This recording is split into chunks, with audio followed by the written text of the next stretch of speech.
पहले आंसू पोछो, बाबा के पास से जाओ तो खुश होते। जो दिल से मांगोगे वो दिल से देगा, जो दिल से मांगोगे वो दिल से देगा।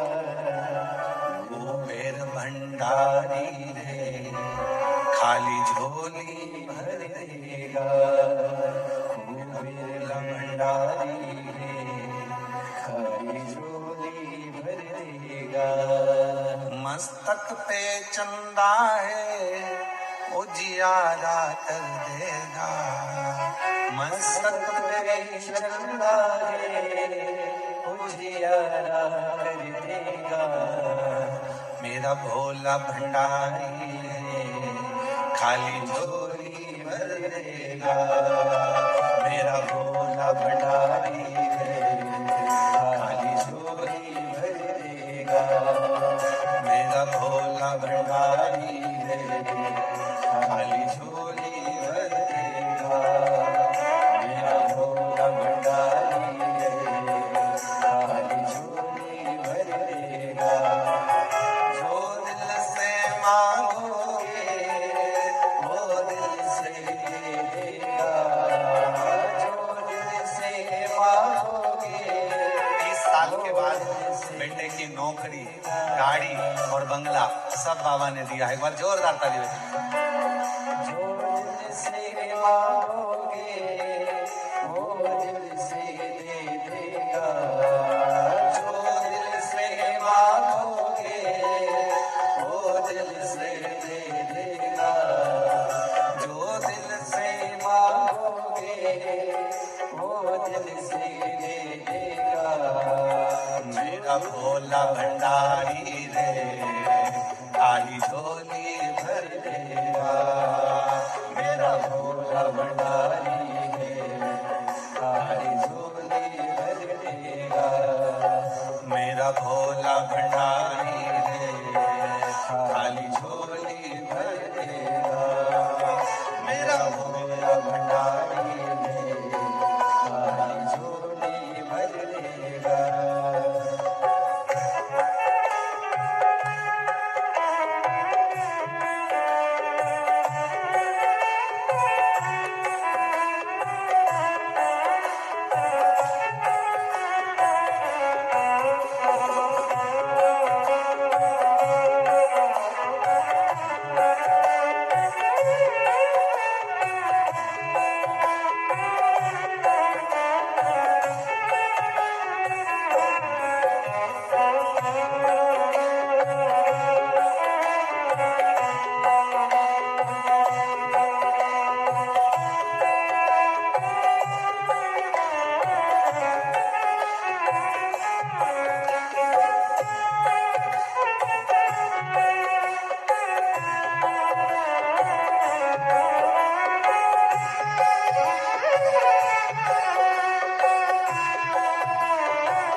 मस्तक पे चंदा है, उजियारा कर देगा।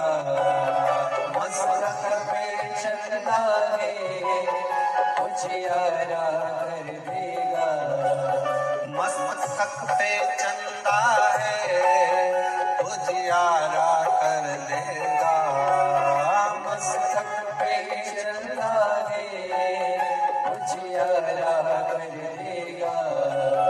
मेरा भोला भंडारी है, खाली झोली भर देगा। मेरा भोला भंडारी है, खाली झोली भर देगा। मेरा भोला भंडारी है,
देगा।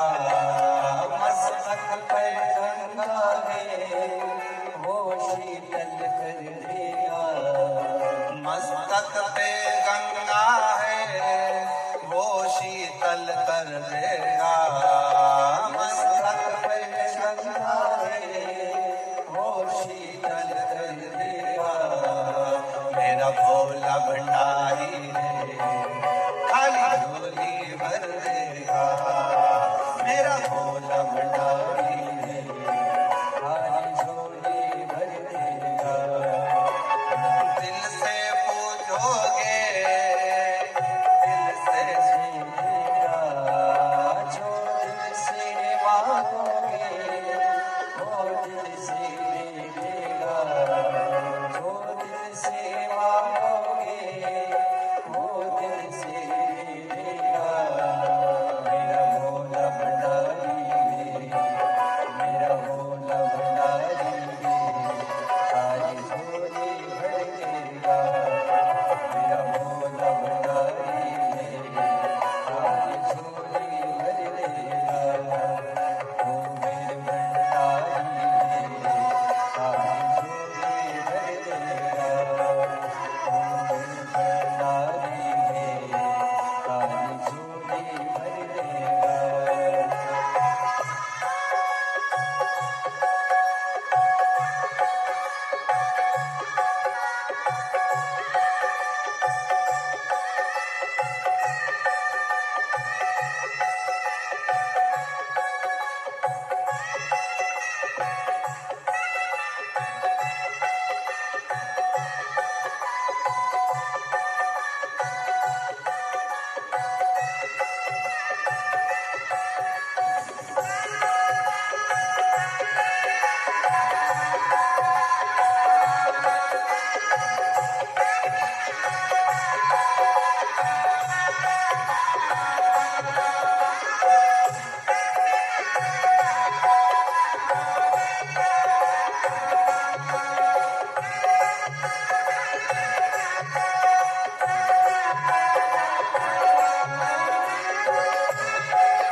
हर बात निराली है हर बात में भोलापन। हर बात निराली है हर बात में भोलापन। हर बात निराली है हर बात में भोलापन। हर बात निराली है हर बात में भोलापन। मेरा भोला भंडारी है मेरा भोला भंडारी है खाली झोली भर देगा। मेरा भोला भंडारी है खाली झोली भर देगा।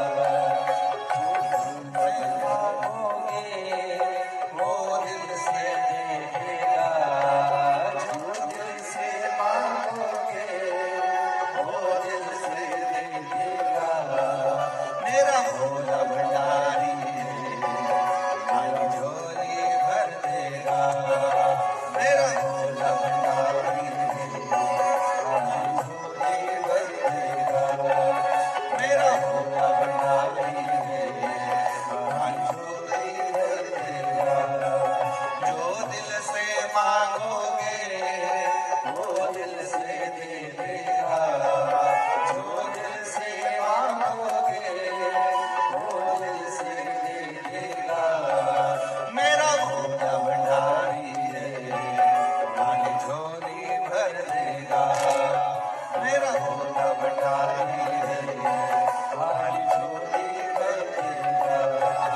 मेरा भोला भंडारी है खाली झोली भर देगा। मेरा भोला भंडारी है खाली झोली भर देगा। मेरा भोला भंडारी है खाली झोली भर देगा। मेरा भोला भंडारी है खाली झोली भर देगा। मेरा भोला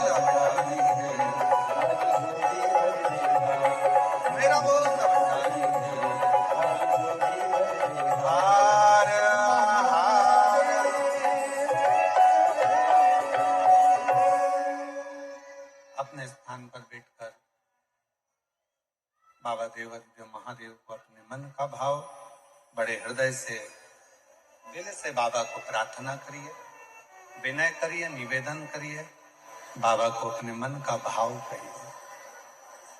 जहां जगह मिले वहां बैठ जाओ और दिल से बाबा को अपने मन का भाव करिए।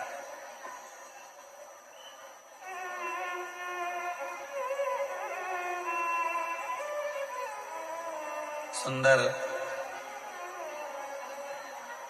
माघ का महीना चल रहा है और बाबा की इस पवित्र कथा में बाबा को अपने दिल का भाव कहने का मौका मिला। जिसको आता है साथ में बोलिएगा, हृदय से प्रार्थना करिएगा,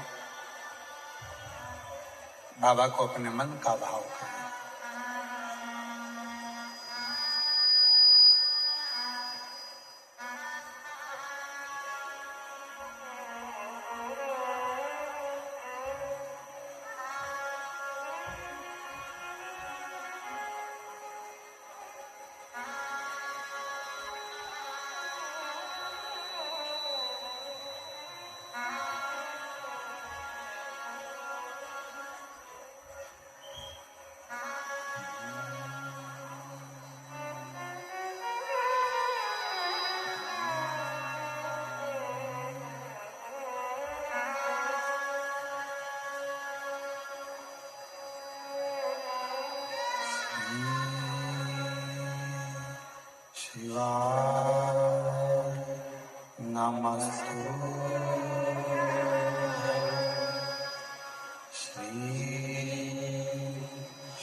बाबा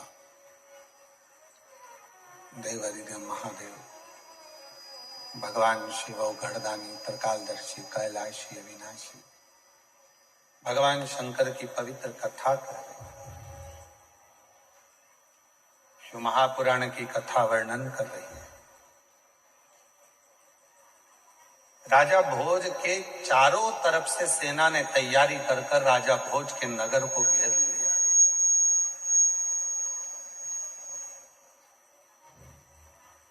और और इतनी सेना राजा भोज के पास में नहीं है कि इतने देशों से वो लड़ सके।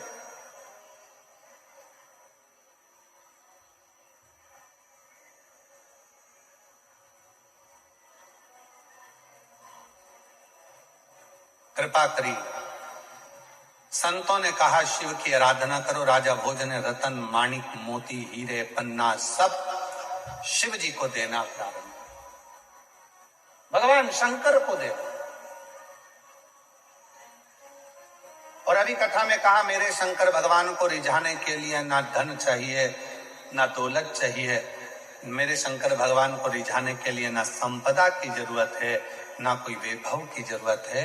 मेरे शिव को रिझाने के लिए केवल एक लोटा जल, वो भी आपके घर का, जो घर में जल हो, जिस भाव का, जिस विचार का, जिस सोच का, जिस भाव का, जिस विचार, जिस जो आप सोच रहे हो, जिस सोच का, जिस विचार का, जिस कामना को शिव को समर्पित करिए।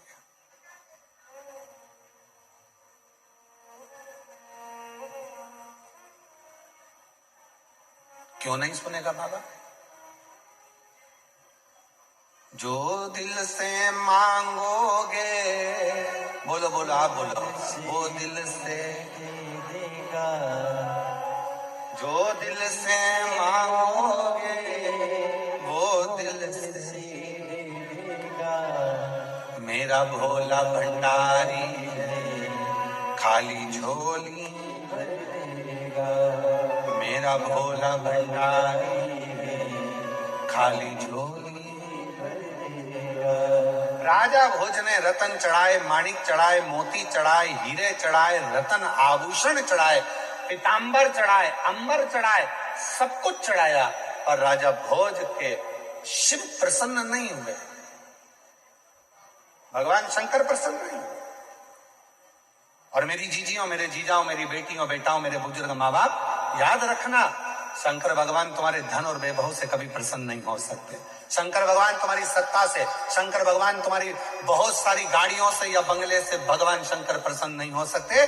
अगर भगवान शंकर को प्रसन्न करना है तो उसका केवल एक साधन है, भीतर से कपट को निकालकर, छल को निकालकर, अपने भीतर से कहीं काम आसक्ति को निकालकर तब शिव को प्रेम का एक लोटा जल समर्पित करिए, शिव उसको स्वीकार कर लेंगे और आपकी झोलियां खुशियों से भरना प्रारंभ कर देंगे।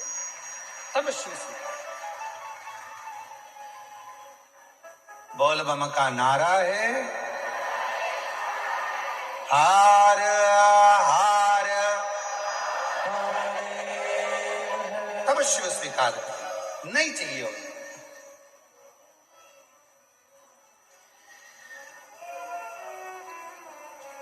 कुछ मत दो।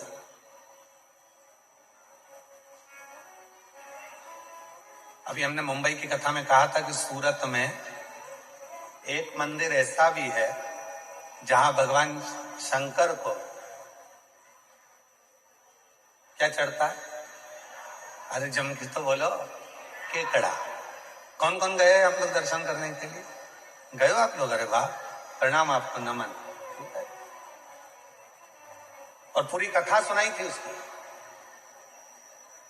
शंकर भगवान के उस केकड़े की और शिव की पूरी कथा कही थी कि जब मेरे भगवान प्रतिदिन, मेरे राम जी महाराज रोज का एक पार्थिव लिंग का निर्माण करते हैं, पूजन करते हैं। जब समुद्र के तट पर बैठकर पार्थिव लिंग का निर्माण कर रहे थे, बार बार वो केकड़ा शिव जी के पास में आकर पूजन पर चढ़ रहा था। शंकर भगवान की पूजन में से राम जी उसको हटा रहे थे, फिर आ जाता था, लक्ष्मण जी फिर हटा देते थे, फिर आता था, लक्ष्मण जी फिर हटा देते थे। आखिरी में राम जी मुस्कुरा दिए। आखिरी में भगवान राम के चेहरे पर हंसी आ, प्रसन्नता। और भगवान ने देखा लक्ष्मण ऐसे नहीं मानने वाला, इसको तो शंकर जी का जब विसर्जन होगा तो उसी के साथ इसको पानी में छोड़ दो। जो शंकर जी के विसर्जन में पानी में छोड़ा तो राम जी ने कहा, तेरी भक्ति शिव के प्रति है, जा समुद्र के तट पर तू शंकर की आराधना करेगा और शिव तेरी भक्ति से प्रसन्न हो जाएगा।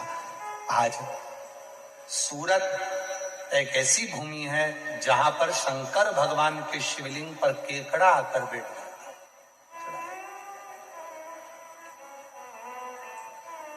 पूरी दुनिया में ऐसा कोई मंदिर नहीं है, भारत की भूमि पर या पूरे विश्व में केवल एक सूरत में। सूरत, अब जरा विचार करो, जो केकड़े को चढ़ाने पर भी केकड़े का उद्धार कर देता है, तो कोई चाहे 2 कौड़ी का हो चाहे करोड़ों का हो, वो सब करोड़पति का भी उद्धार कर देता है, तो 2 कौड़ी का देता है सबका। छोटू भाई, कभी कभी इतने अच्छे अच्छे मंदिरों को देखकर जो उस नगर में रहता है ना, उनको देख देख के हमको जलन होती है। काय मिश्रा जी, ठीक है, कभी कभी अंदर से जलन होती। बताओ, इतने अच्छे कहा शंकर का वो स्थान कि केकड़ा भी चढ़े तो उद्धार, पशु पक्षी भी अगर आकर खड़ा हो जाए तो उद्धार। ऐसा शिवलिंग सूरत नगर में, ऐसा शिवलिंग। तो कभी कभी मन में आता है कितनी कृपा सूरत वासियों पर मेरे भोलेनाथ ने कर रखी है कि भगवान शंकर की कृपा आप सब पर बनी हुई है, जो इतने नजदीक में रहकर शिव की इतनी आराधना साधना करते। और हो सकता है कोई पिछले जन्म के अच्छे कर्म मुझे बाबा तेरा, कोई पिछले जन्म के अच्छे कर्म मुझे बाबा तेरा, जहाँ सारी दुनिया झुकती है, जहाँ सारी दुनिया झुकती है, मुझे वो आली दरबार मिला, दरबार मिला। कोई पिछले जन्म के अच्छे कर्म मुझे बाबा तेरा, कोई पूर्व का अच्छा कर्म होगा जिसके कारणवश भगवान शंकर ने कृपा करी, शिव जी ने करुणा करी, शिव ने दया करी।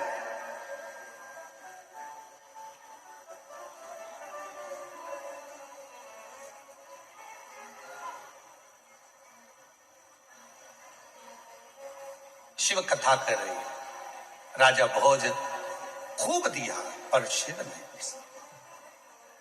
बैठ गया। आज राजा भोज, सूचना मिल गई राजा भोज को कि सेना तैयार होकर चल दी है और 14 प्रदेश की सेना राजा भोज के ऊपर आक्रमण करने वाली है और करोड़ों सैनिक उनके साथ में है। राजा भोज बैठा था, एकांत में मन लग नहीं रहा था। जब व्यक्ति कोई फालतू बैठा होता है, कोई काम नहीं होता है, हमने देखा है कई लोगों को, अगर किन्हीं के गले में माला पहना दो और माला पहना दी, और अगर मालूम पड़े बहुत सारा लेक्चर चल रहा है और कोई व्यक्ति का मन नहीं लग रहा, तो क्या करता है, माला में से फूल तोड़ता रहेगा, बैठा बैठा पत्ती तोड़ेगा, फूल तोड़ेगा, माला तोड़ेगा, धीरे धीरे धीरे धीरे, कहीं पत्ती तोड़ेगा, कहीं फूल तोड़, उसका मन वो फूल में वो समय लगाने का प्रयास कर फूल। अब राजा भोज ने क्या करा, एकांत में बैठा था, चित्त लग नहीं रहा था, मन लग नहीं रहा था, तो राजा भोज ने क्या करा, मट्टी का ढेला उठाकर एकत्रित करा और मट्टी के ढेले को एकत्रित करा और मट्टी के ढेले को एकत्रित जैसे ही करा, राजा भोज को लगा ये मट्टी इकट्ठी करते करते मुझे ऐसा लग रहा है जैसे शंकर का शिवलिंग बन गया हो। पर मैंने तो इतनी शिव की आराधना करी है, जिसने जैसा कहा मैंने शंकर की वैसी आराधना करी, तो भी शिव प्रसन्न नहीं होते हैं। और राजा भोज की आंख में से आंसू उस मिट्टी के ढेले पर गिर गया। मिट्टी के ढेले पर वो आंख का आंसू गिरा।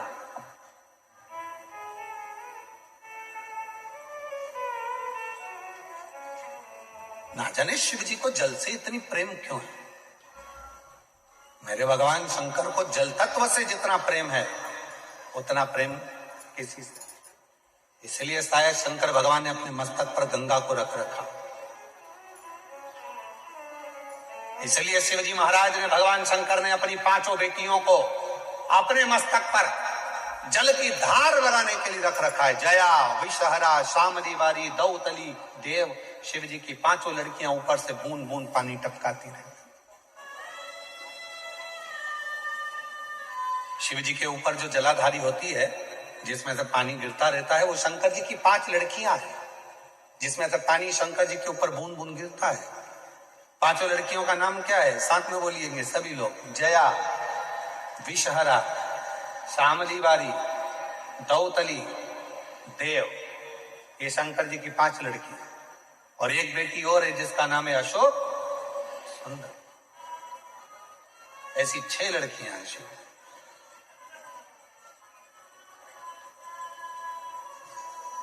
जल की इतनी प्रधानता है शिव।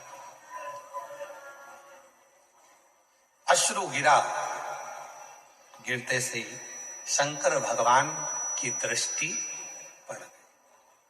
शिव महापुराण की विद्येश्वर संहिता कहती है, जब शंकर भगवान पर हमारे घर का जल गिरता है, चढ़ता है, हमारे घर का जल जब शिव जी के ऊपर समर्पित होता है, तो शिव की दृष्टि हमारे ऊपर होती जरूर है। शंकर भगवान हमको एक बार देखते जरूर, दृष्टि जरूर।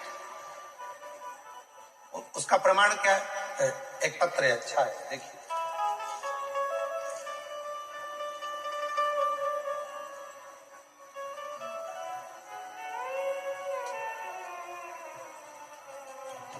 गुरुजी, पद्माबेन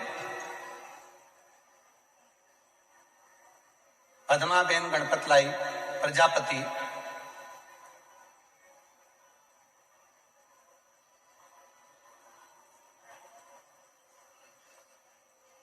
ये बड़ोदरा लिखा है कि मोड़ोदरा लिखा है? मोड़ादरा। तुम समझ गए, बस जान दो।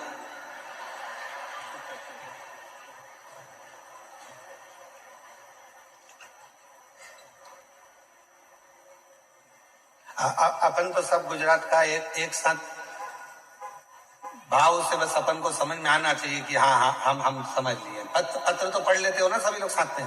एलईडीओ पर आ रहा है, सब कुछ चल रहा है, ठीक है।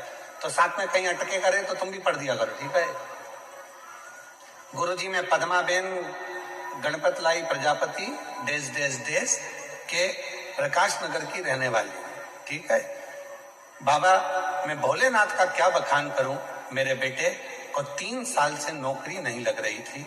जब आप पहली बार सूरत आए, तब किसी ने कहा कि पंडाल में बैठकर जो मांगते हैं वो मिलता है। 3 साल से बेटा अप्लाई कर रहा था, पर नौकरी नहीं थी। हम गए, कथा के पंडाल में बैठकर पूजन करी। वहां की मिट्टी को बेटे को भी मस्तक पर लगाया, हमने भी लगाया। वहीं से हम प्रणाम कर कर पहली बार हमने किसी कथा के पंडाल में कथा सुनी और बाबा को प्रणाम किया। कहीं बैठे हो पद्माबेन गणपतलाई प्रजापति प्रकाश नगर की रहने वाली हैं, कहीं बैठी हो तो आ सकती हैं एक बेलपत्र लेने के लिए, और अगर बैठी हो तो हाथ हिला सकती हैं। हमने पहली बार सूरत में कथा सुनी थी। हमारा विश्वास नहीं था, क्या ऐसा होता है कि कथा के पंडाल में बैठकर जो मांगो वो बाबा दे देता है। फिर भी हम कथा के पंडाल में पहुंचे, बेटे को साथ लेकर गई, प्रणाम करा, और बाबा की कृपा से आज मेरे बेटे की सरकारी नौकरी लग गई। मैं बाबा को यहाँ प्रणाम करने के लिए यहाँ आई हूँ, बाबा को नमन करने के लिए। दूसरा पत्र देखिए, अच्छा पत्र।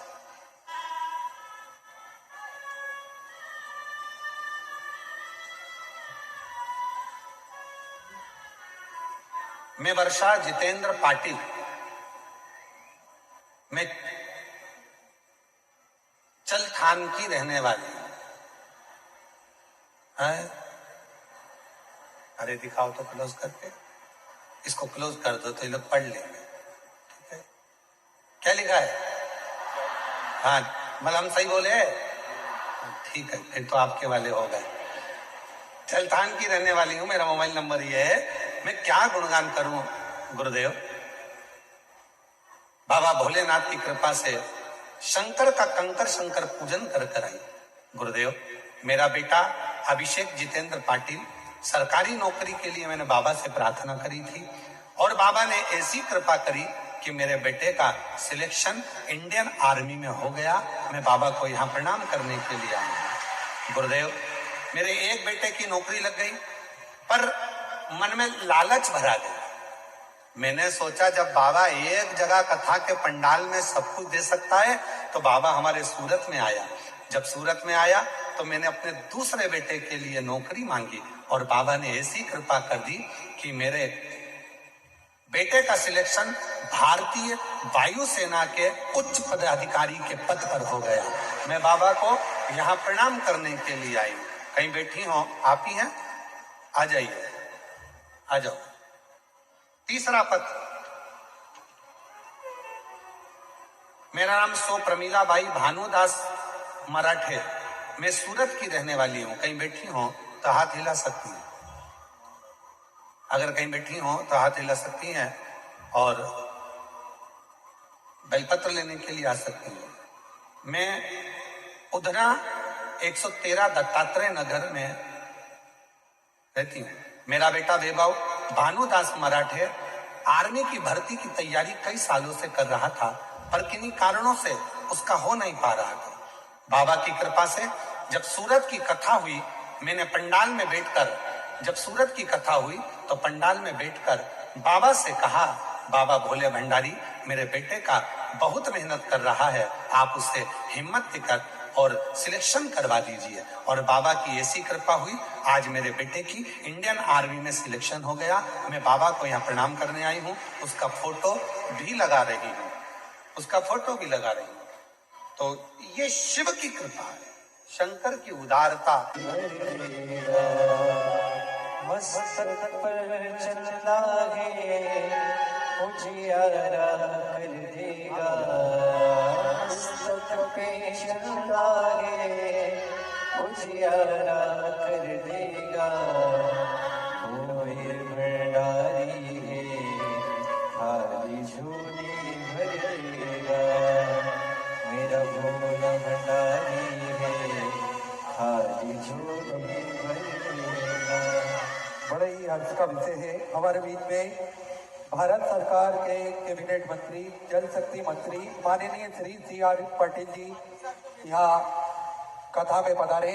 व्यासपीठ का पूजन करते हुए और पूज्य गुरुदेव से आशीर्वाद प्राप्त करते हुए, साथ में उनके सुपुत्र श्री जिग्नेश भाई पाटिल जी भी यहाँ उपस्थित हैं।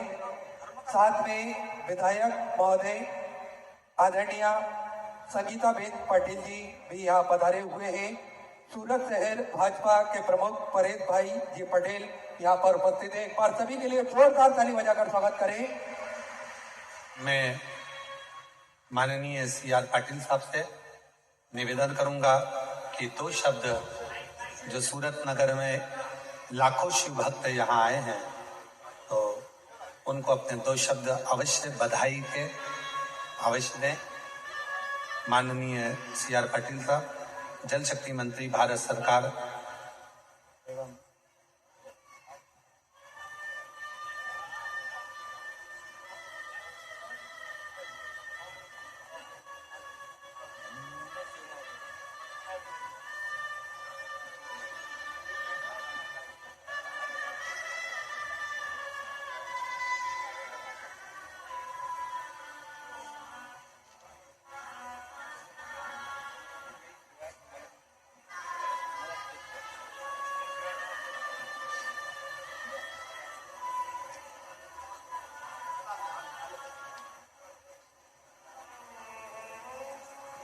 श्री लड्डू गोपाल गौशाला द्वारा आयोजित शिव महापुराण कथा पूज्य कथाकार प्रदीप मिश्रा जी उनके द्वारा आयोजित की गई है, जहां पर लाखों कार्यकर्ता, लाखों भक्त આ કથાને સફળ કરવા માટે અને ધર્મનો પ્રસાદ લેવા માટે અહીં આજે ઉપસ્થિત થયા છે। લડ્ડુ ગોપાલ ગૌશાળા દ્વારા આયોજિત इस कार्यक्रम में मैं पूज्य कथाकार श्री प्रदीप मिश्रा जी का बहुत बहुत स्वागत करता हूं और उनका बहुत धन्यवाद भी करता हूं। कुछ ही महीने पहले आपने सूरत के धरती पर आप आए थे और आज बहुत कम समय में आप वापस सूरत और गुजरात की धरती पर आए हो। आप बार बार आते रहे हो, हम आपका स्वागत करेंगे। बहुत बार नाम सुना मगर मिलने का मौका आप सबके दर्शन के साथ आज ही प्राप्त हुआ है। ये मेरे लिए भी बहुत बड़े सौभाग्य की बात है। आज जब लोगों की धर्म में आस्था बढ़ी है और जो युवा कि जो पहले धार्मिक कार्यक्रम में कम जाते थे, आज वही लोग उसका आयोजन करते हैं और ऐसा भव्य आयोजन करके सभी जो भक्तजन हैं उन्हें यहाँ आमंत्रित करके ये रस कथा का प्रसाद उनको प्राप्त होता है। मैं पूज्य मिश्रा जी को विनती भी करूंगा कि आप जो लोगों के मन में भगवान के प्रति आस्था बढ़ रही है उसके अंदर और भी ज्यादा आस्था बढ़ाने की कोशिश करें। मैं तो कार्यकर्ता को भी कहता रहता हूं कि जो राजकीय कार्यकर्ता धर्म में आस्था नहीं रखता हो कभी सफल नहीं होता, और जो धर्म में आस्था रखता है वो कार्यकर्ता नीति पर चलता है, अनीति से दूर रहता है। ये अपने आप में धर्म का प्रसाद को ग्रहण करने के कारण लोगों के हित के लिए काम करता है। ये जो कथाकार है, कई बार कोई पॉलिटिशियन कोई बात करते हैं तो लोग कम मानते हैं, मगर जब कोई कथाकार कह देते हैं तब उसका आचरण में ये लेके आते हैं। और इसीलिए मैं कई बार कोई भी कथा में जाता हूं तो कहता हूं कि कथाकारों को विनती करता हूं कि जो माननीय प्रधानमंत्री नरेंद्र मोदी साहब ने कन्या बचाओ कन्या पढ़ाओ की जो योजना बनाई है उसके लिए आप जब आग्रह करेंगे तो जरूर उसका फायदा होगा। बेटा हो या बेटी हो उसमें कोई फर्क नहीं करना चाहिए। ये बात आप जब कथा में कहेंगे तो बहुत लोग ये बात समझ भी लेंगे। आज बेटा और बेटी में फर्क नहीं रहा।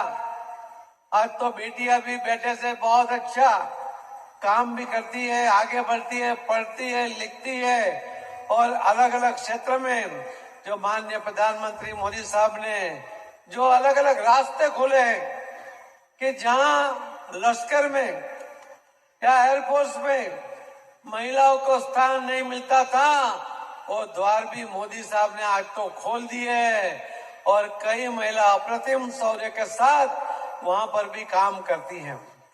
हम आपके जरिए कहना भी चाहेंगे कि जल के लिए भी आप बात करिए। माननीय प्रधानमंत्री मोदी साहब भी कहते हैं कि हमें जल के लिए काम करना पड़ेगा।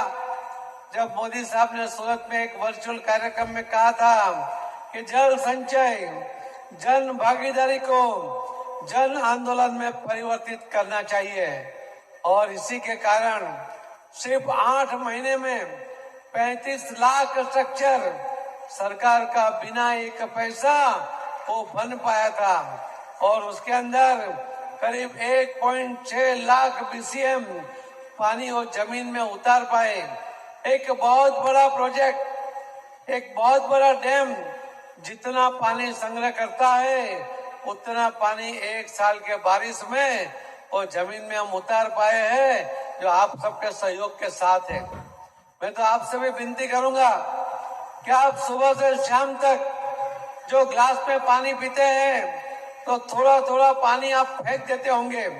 अगर पूरे दिन में एक व्यक्ति 1 गिलास पानी फेंकेगा तो माननीय प्रधानमंत्री मोदी साहब कहते हैं कि 140 करोड़ पानी का ग्लास आप बाहर फेंक देते हो, आपको उसकी कीमत नहीं लगती, मगर ये बहुत ही कीमती चीज है, उसे फेंकिए मत। जितना चाहे उतना पानी पीजिए, मगर उसको फेंक मत दो। यही मैं आपसे उम्मीद भी करता हूँ। आज जब यहाँ पर मिश्रा जी की कथा में आप कथा का स्वाद लेने आए हैं, उसमें मैं बहुत आपका समय नहीं लूंगा, मगर मैं आपको कहना चाहूंगा कि प्रदीप मिश्रा जी, आप जब भी आना चाहे, दक्षिण गुजरात के दरवाजे आपके लिए खुले हैं। आप जब भी आएंगे तो ये भक्तजनों का प्यार ये आपको मिलता रहेगा। आप तो एक जगह आए, आज थोड़ा दूर दूसरी जगह आए, मैं दक्षिण गुजरात में ही आप 10 बार भी आओगे तो भी आपको यही माहौल और इससे अच्छा माहौल वो आपने को देखने को मिलेगा। मैं आप सभी को और जिन्होंने भी इसमें सहयोग किया है उन सबको मैं बहुत बहुत शुभकामनाएं देता हूँ। श्री छोटू भाई, संगीता बहन, जिग्नेश भाई, लालजी भाई, परेश भाई, आशुतोष भाई, स्वामी जी, हमारे स्वामी जी, वो पहली बार इन्होंने इतना बड़ा आयोजन किया और वो भी सफल हुए हैं।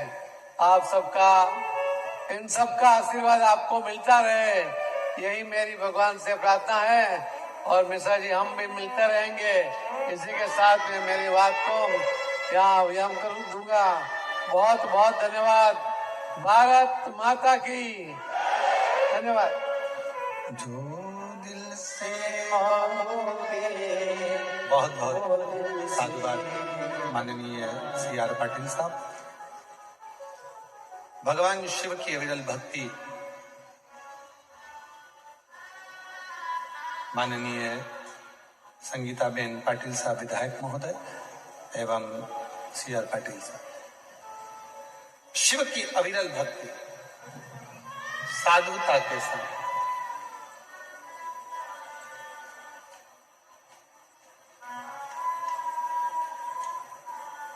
आप शिव को कह क्या रहे हैं? भगवान शंकर को अपने मन का भाव क्या कह रहे हैं?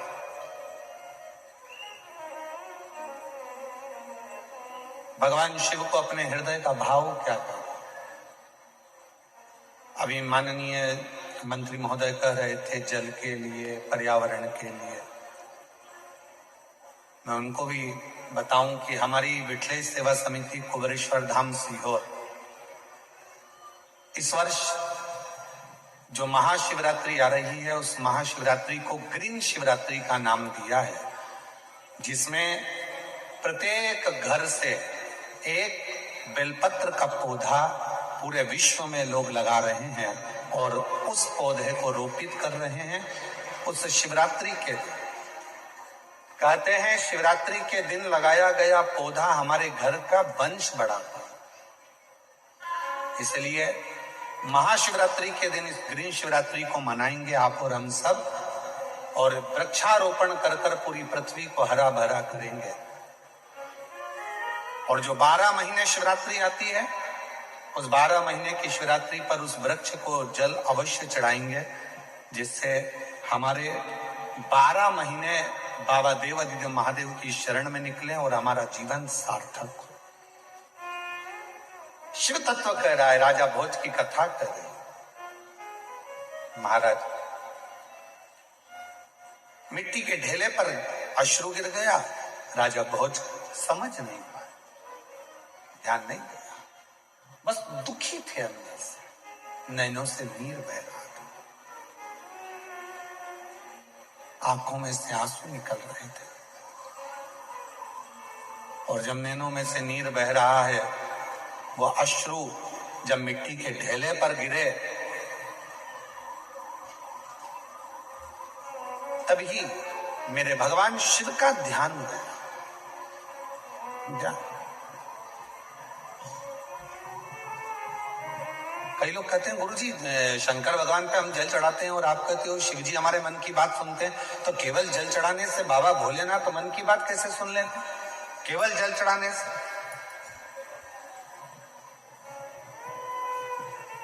शिव महापुराण की विद्येश्वर संहिता में वर्णन आता है कि जब हम भगवान शंकर को जल जैसे ही चढ़ाते, जैसे कोई व्यक्ति बेसुध है, उसकी शुद्धता नहीं है, और हमने जैसे ही जल का छींटा दिया उसकी आंखें खुली और उन्होंने देखा। उसी तरह जब हम अपने घर का जल एक लोटा लेकर जाते हैं और शंकर भगवान को जब समर्पित करते हैं तो एकदम भगवान शिव का ध्यान हमारी ओर जाता है, और हम कैसे भी जीव हों तो भी भगवान देवाधिदेव महादेव हमारा कल्याण कर देते हैं, कैसे भी जीव। आइए आ जाओ।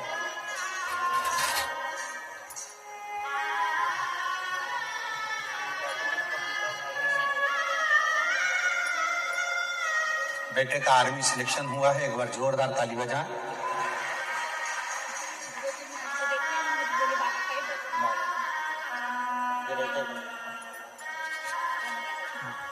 एक बेटे का इंडियन आर्मी में, एक का वायुसेना में उच्च पद पर सिलेक्शन हुआ है। एक बार जोरदार ताली बजाकर आप सभी उनका साधुवाद करिए। आइए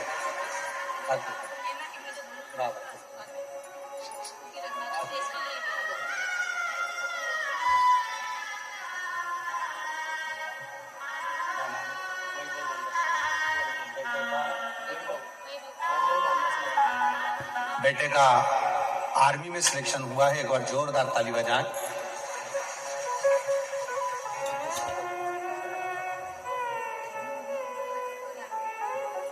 और शंभो शरणे मांगो घड़ी दुख दया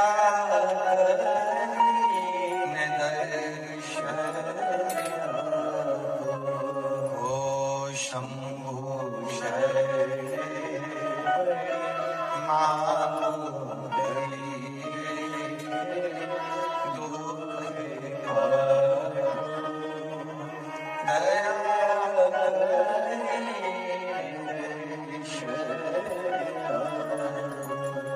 राजा भोज की आंख से आंसू गिरा। भगवान शिव पर कृपा, भगवान शंकर ने राजा भोज पर करुणा करी और शिवजी उसी समय इंद्रदेव को भेज दिया।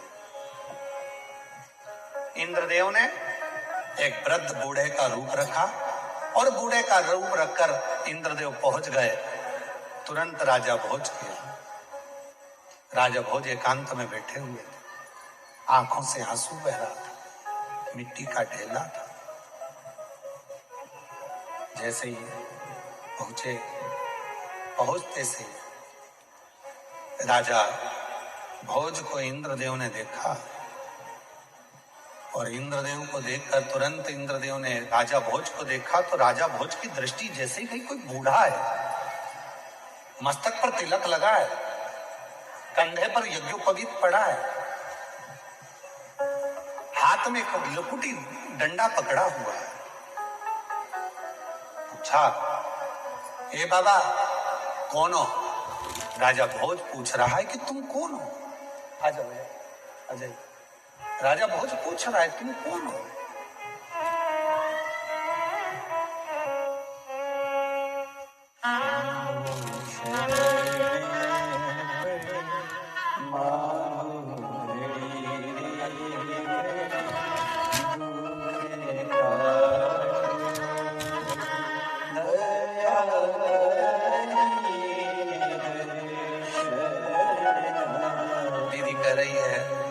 हिंदी में लिखना नहीं आता, बताना तो बहुत कुछ था।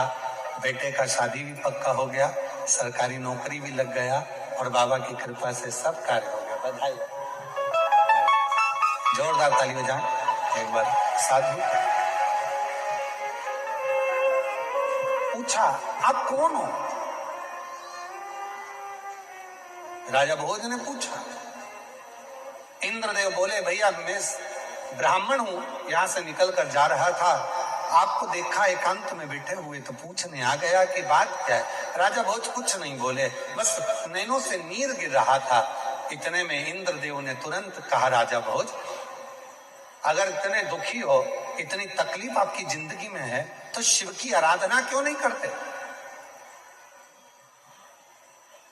राजा भोज आंख के आंसू पोंछते हुए बोले, बाबा शंकर भगवान की आराधना करता रहा, मैंने माणिक मोती हीरा पन्ना सब कुछ शिव जी को समर्पित करा, फिर भी मेरे शंकर भगवान मुझ पर प्रसन्न नहीं होते हैं। 14 देश के राजाओं ने मेरे ऊपर आक्रमण कर दिया है और मेरे पास इतनी सेना नहीं है, मैं कैसे युद्ध लड़ूंगा, क्या करूंगा? अब तो लगता है कि सब कुछ समाप्त हो जाएगा।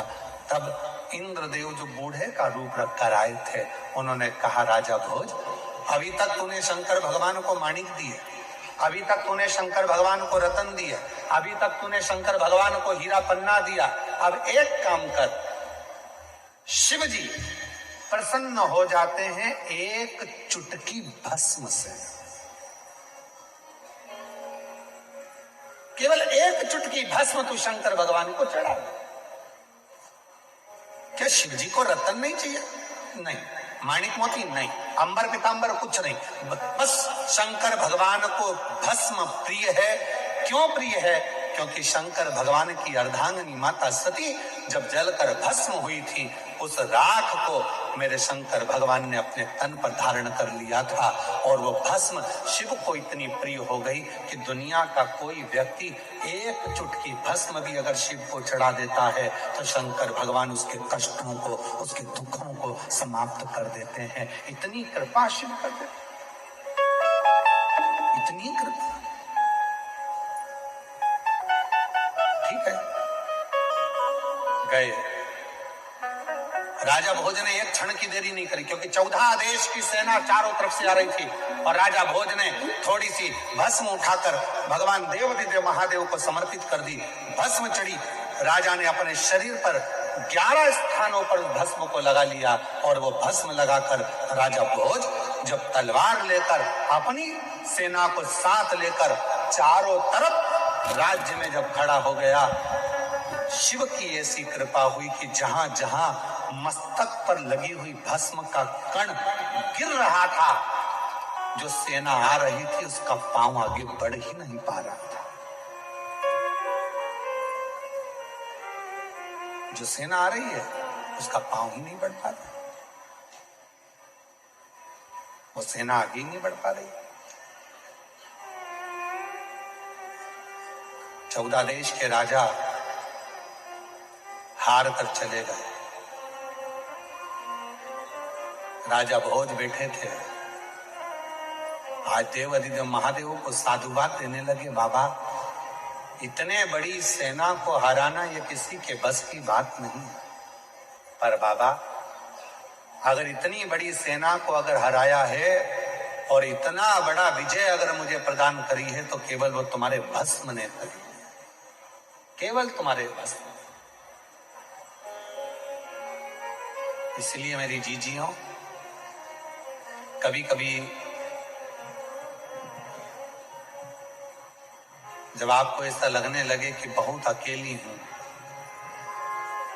सबने साथ छोड़ दिया, कोई मेरा साथ नहीं देता, परिवार नाते रिश्ते कुटुंब कबीले सब मुझे छोड़ दिए, तब शंकर के मंदिर में जब आप बैठे हो या जल चढ़ा रहे हो तो वहां की जो रज है, वहां की जो मिट्टी है, वहां का जो कण है, वहां की जो रज है, मिट्टी है, उसको भी अगर अपने मस्तक पर चढ़ाओगे तो निश्चित है उस रज में ना जाने कौन सा शिव भक्त अपने मस्तक पर त्रिपुंड लगाकर आया होगा, शरीर पर भस्म लगाकर आया होगा। वो भस्म की कण जमीन पर गिरी होगी, वो कण जब हमारे शरीर पर लगेगी तो निश्चित है कि तुम्हारा दुख कटेगा जरूर, वो दुख समाप्त जरूर, दुख समाप्त।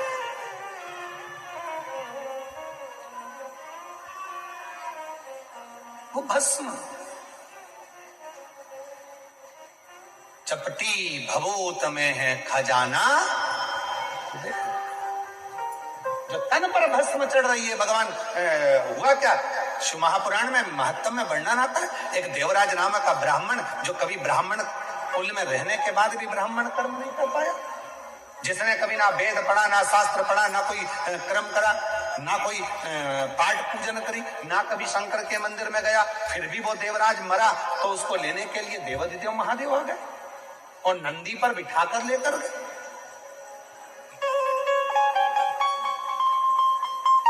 क्यों? किस लिए? क्या कारण था?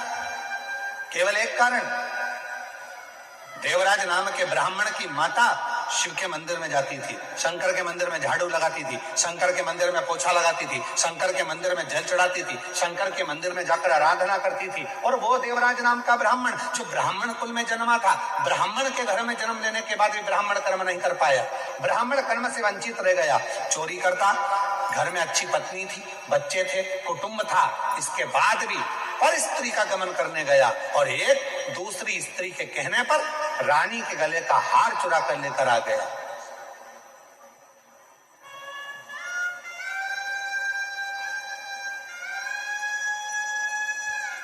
और वो हार जो रानी के गले का चुरा कर लाया, दूध पीछे पड़े, शरीर में ताप पड़ने लगा, बुखार आने लगा, कहां जाऊं? शंकर का एक टूटा सा मंदिर था, शिवालय था, उसमें जाकर छुप कर बैठ गया। दूत ढूंढते रहे, वो शिवालय में बैठा हुआ है और कांप रहा है। और उसी शिवालय में शिव महापुराण की कथा चल रही थी। कथा उसके कानों में पड़ी, जैसे ही महादेव का नाम लिया गया, हर हर महादेव कहा गया, बोलते से देवराज के सिर में दर्द हो रहा था, बाहर निकल गया, बेलपत्र के वृक्ष की छांव में, बेलपत्र के वृक्ष की छांव में उसने अपने प्राणों को त्याग दिए।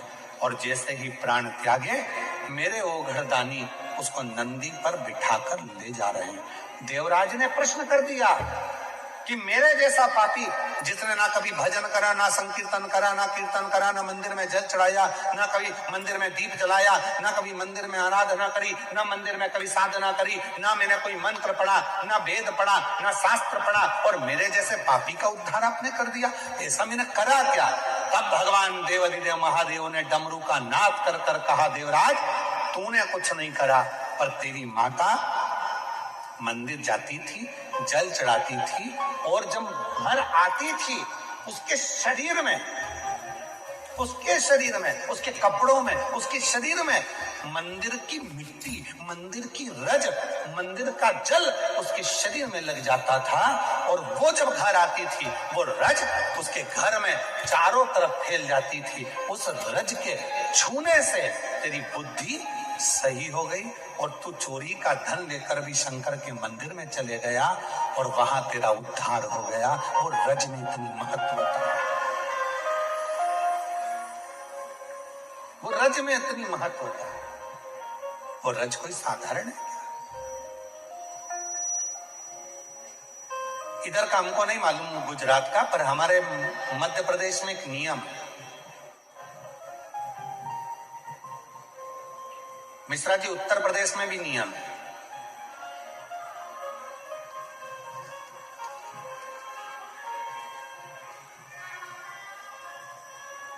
इधर गुजरात का छोटू भाई हमको नहीं मालूम है, परंतु हमारे उधर मध्य प्रदेश में, उत्तर प्रदेश में, सेंगर जी तुम कहाँ के हो हमें नहीं मालूम, तुम भी उत्तर प्रदेश के हो? हाँ, तो तुम्हारे कोई मालूम होगा। उधर साइड में एक नियम है, जब कोई बड़ा तीर्थ कर घर आता है ना कोई व्यक्ति, तो उसके कपड़े की रज शरीर पर दूसरे लोग मलते हैं। जैसे उसका शरीर, जो उसने कपड़ा वहां पहना था, तीर्थ में गया था, जो कपड़े पहनकर आता है, उस कपड़े को धोते नहीं है, घर में झड़ाते हैं, उसके कपड़े की रज को शरीर से लगाते हैं। क्यों? हम तो बद्रीनाथ नहीं गए, हम केदारनाथ नहीं गए, हम अमरनाथ नहीं गए, हम सोमनाथ नहीं गए, हम द्वारका नहीं गए, हम रामेश्वरम नहीं गए, हम जगन्नाथ नहीं गए, पर जो होकर आया है उसके कपड़े में जो रज लगी होगी वो मंदिर की ही तो रज होगी। जब हमारे शरीर से लगेगी तो हम जैसे जीवों का भी कल्याण कर देगी, इसलिए उस रज को लगा, रज को लगा।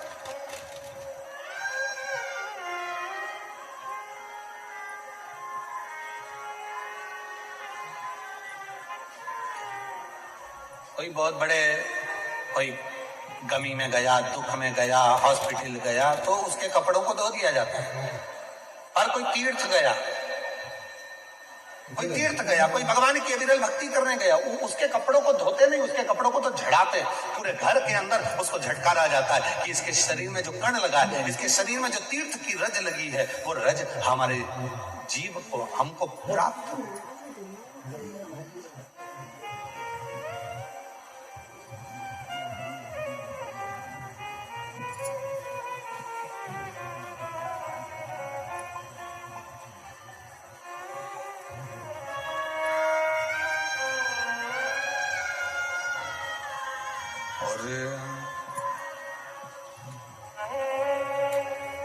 सोमनाथ में देखा मैंने एक अजब नजारा,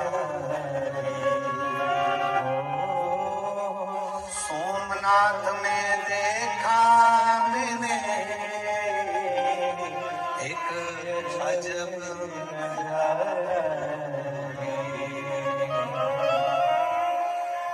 समुद्र के तट बैठा, समुद्र के तट बैठा मेरा कुबेर भंडारी है,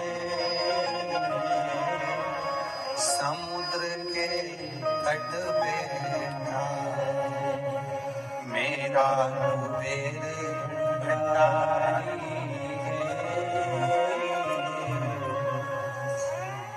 उज्जैनी में देखा मैंने एक अजब नजारा, उज्जैनी में देखा तुम्हें एक अजब नजारा, छिपरा के तट बैठा, छिपरा के तट बैठा मेरा भोला भंडारी है, छिपरा के तट बैठा मेरा भोला भंडारी है। ये अजब नजारा है, उसके रज हमारे शरीर से लगे। लोग क्यों आते? कथा के पंडाल में आते हैं, आरती होती है, तब तक रुकते हैं, आरती होने के बाद खड़े होकर आरती करते हैं, फिर नीचे झुककर उस मिट्टी को आरती के बाद लोग अपने मस्तक पर चढ़ाते हैं। क्या है पंडाल की मिट्टी, क्या है शिव पुराण की मिट्टी, क्या है शंकर भगवान के कंकर शंकर की मिट्टी? आखिर उस मिट्टी में ऐसा क्या हो जाता, क्या हो जाता?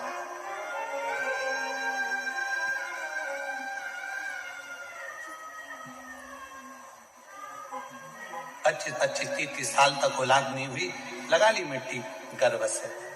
क्या है उस मिट्टी में? क्या?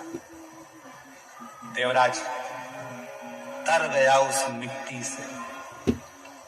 बिंदुक नाम का एक ब्राह्मण,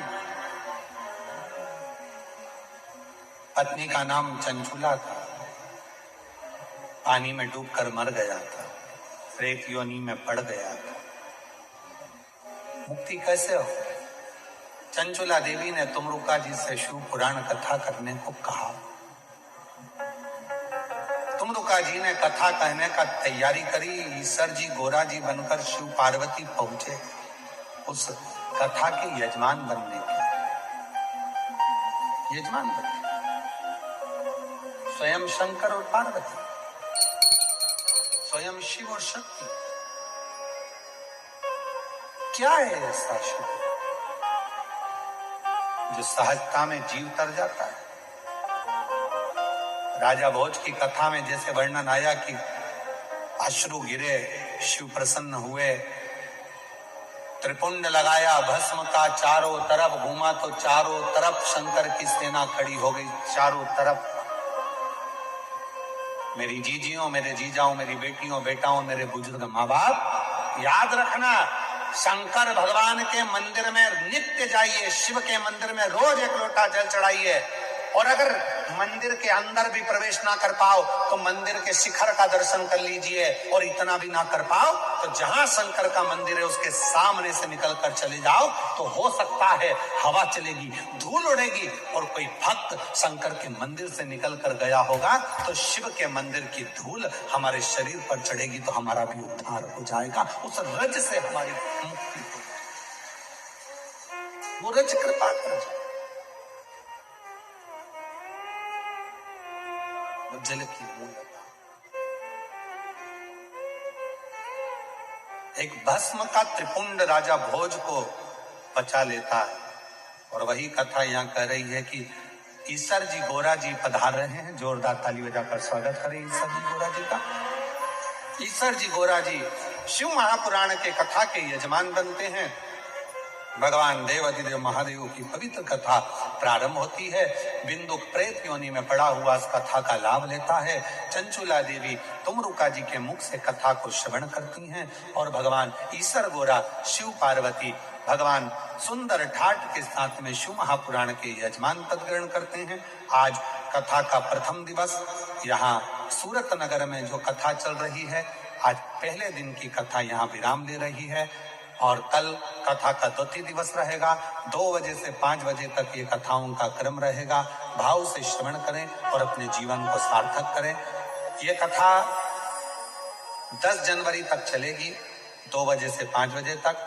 उसके बाद में 16 जनवरी से 22 जनवरी तक बड़ौदा गुजरात में शिव महापुराण की कथा दोपहर में 1 बजे से 4 बजे तक बड़ौदा गुजरात में रहेगी। उसके बाद में फिर वो कथा 22 जनवरी तक रहेगी। फिर 27 जनवरी से 5 दिवसीय शिव महापुराण की कथा प्रयागराज सतुआ बाबा शिविर में होगी, जिसको भाव से आप और हम सब माघ महीने में प्रयाग की पवित्र धारा से श्रवण करेंगे, त्रिवेणी के संगम से। हर हर